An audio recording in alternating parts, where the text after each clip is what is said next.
இந்த மழைக்காலத்துக்கு ஏற்ற உணவு தான் இன்னைக்கு அம்மா செய்தது. வாங்க, ஒரு பேன் எடுத்துக்கிட்டாங்க. ஒரு டீஸ்பூனுக்கு ஜீரகம், ஒரு டீஸ்பூனுக்கு நல்ல மிளகு போட்டு வறுத்தெடுத்து மிக்ஸி ஜாரில் போட்டு நல்லாவே பொடிச்சு எடுத்துக்கிட்டாங்க. இப்போ இன்னொரு பேனில் ஒரு 2 டீஸ்பூனுக்கு ஆயில் ஊற்றிக்கிட்டாங்க. 2 டீஸ்பூனுக்கு நெய் ஊற்றிக்கிட்டாங்க.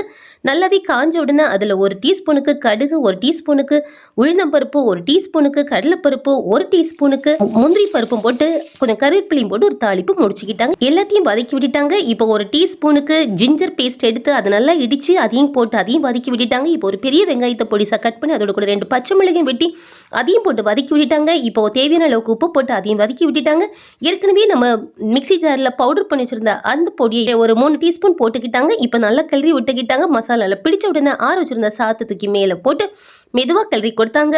நல்ல மசால் பிடிச்ச உடனே மறுபடியும் மீந்திருந்த அந்த பொடியை மேலே தூவி விட்டுக்கிட்டு அப்படியே மூடி போட்டாங்க. இந்த சாப்பாடு தொண்டைக்கு இதமாக இருந்துச்சு. செய்து பார்த்துட்டு கமெண்ட் பண்ணுங்க. பாய்.